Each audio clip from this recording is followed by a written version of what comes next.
What's up, everybody? Ian and Daniel here, taking you through the common mistakes that we see with our lower body assessment.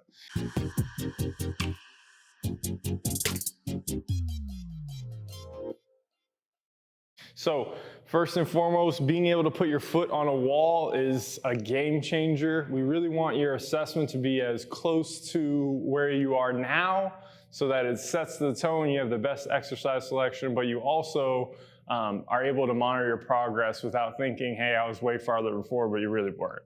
So the wall, like I said, is a game changer because it really locks us in.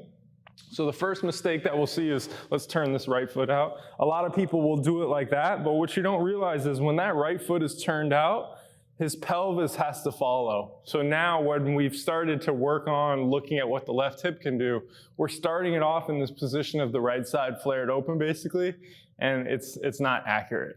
So getting that big toe straight up to the ceiling and flush against there is really important. Now, the next thing that you're gonna see about this is some people might have a really hard time having this touch, so they'll literally be this far away. There's a million reasons why that could happen, but it's something we want to take note of. You should be able to straighten your leg out, and your hamstring should either touch the ground or it should be pretty damn close. If your hamstring doesn't touch the ground and you notice that it feels like your whole entire spine's off of the ground, that's probably the pelvic positioning, meaning you're kind of arched.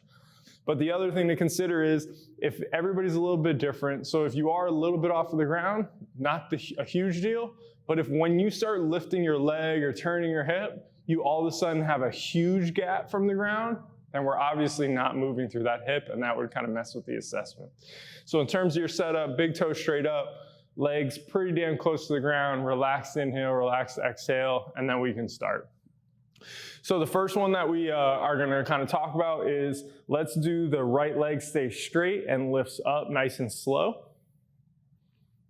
Good. Freeze right about there, okay? Just hold it right there. So again, I would have checked on the camera, I'm not gonna see it now, but to see if this has changed, let's just assume it did, just because that's what the whole video is about. This comes down a little bit more, and then now that's probably what he is, okay? A lot of people will have that. Let's say that he tried to do it and he bent his knee a ton. All right, well, this is the straight leg raise. So some people might be like, well, this is actually where I was at without bending my knee. Do the accurate one. Now, another really common thing from this camera view is we don't want to see people do this. When you're limited in the front of the hip, especially in internal rotation, when we try to come up here and we get stuck at the front, we can cheat and bring it out to the side. So that little cheat right there is going to mess with the test. It would be much better if, again, you found yourself like this, snapshot, and then we can go from an accurate measure. So as he's going up, don't lose or don't change the distance between that one. Don't turn that foot out. Don't unlock the knee. Good, come all the way down. Now you can place that one on there and let's do the left one. So same thing, but now you're gonna do the left knee is bent. So bend this knee and bring it straight in, good. So very similar. Don't let it go out to the side because that's gonna change some things. So that straight path is what we want. We wanna be able to bring it up as far as we can without any pinching. If you do get into a pinch, and you're just like, yeah, it was great, that's how my hip flexion was, but you're sitting in a painful spot, your hip flexion is outside of the pinch. That's what we want. So keep that in mind as well. As we're doing this, we're not looking for any rotation. So maybe your knee stayed in line, but you had to externally rotate to get there. That would probably show that you're missing internal rotation and you don't have clearance there, so you went like this to try to fake it. So keep that in mind as well on this one. We're trying to bring it as far as we can, and then the same thing applies for that right hip. We don't want it to change or move, okay? So now bring that one down. So there's the bent knee. Now bring this up to 90 degrees. Good.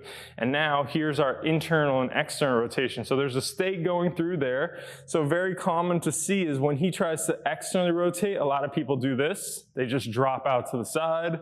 When he tries to internally rotate, a lot of people will adduct or go that direction, or they'll hike their hip up. So another thing that you can do when we're doing this is he can take his hand and put it right here on his pelvis. And he can just monitor when he does that, does he hike up? When he does this, does it completely drop down? We don't want to lose are going to hip extension down or more hip flexion while we're doing our rotation either. We want it to try to be as close as possible to pure rotation, which is why I say put this stake here.